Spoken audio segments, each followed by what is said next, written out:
I've been out today, but I've just returned basically listening to the radio, listening to details of the King's speech.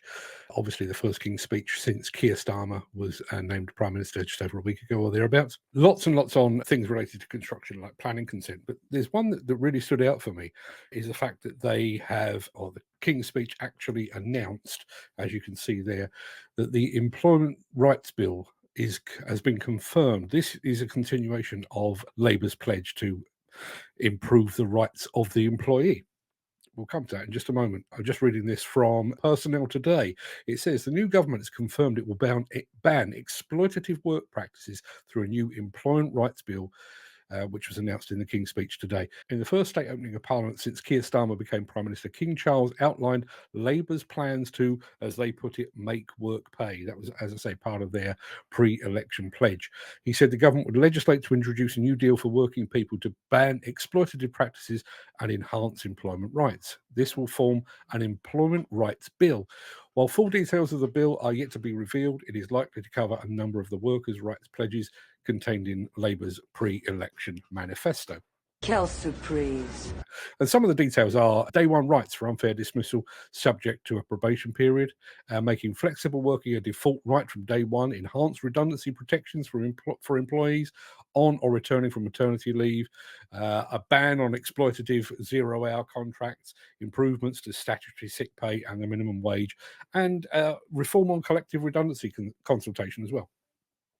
So you would think none of this should come as any great surprise. The Labour Party traditionally, although it's obviously moved slightly more to the centre, but traditionally the Labour Party has very much been the party of the working man. And that's where the cynic in me comes in. Cynical.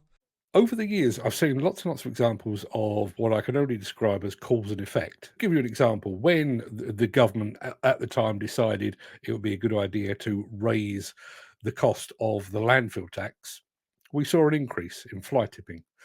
During the fuel crisis, we saw an increase in fuel theft. We saw the same thing again when red diesel was done away with, and we switched to general, white diesel.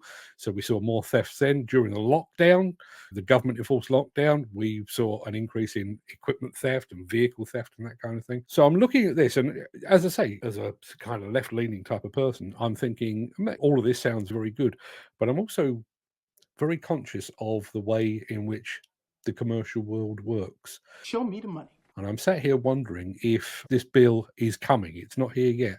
Are we going to see a sudden splurge in companies taking people off their books and pushing them even further into self-employment? Obviously, we've already had that move in the industry anyway.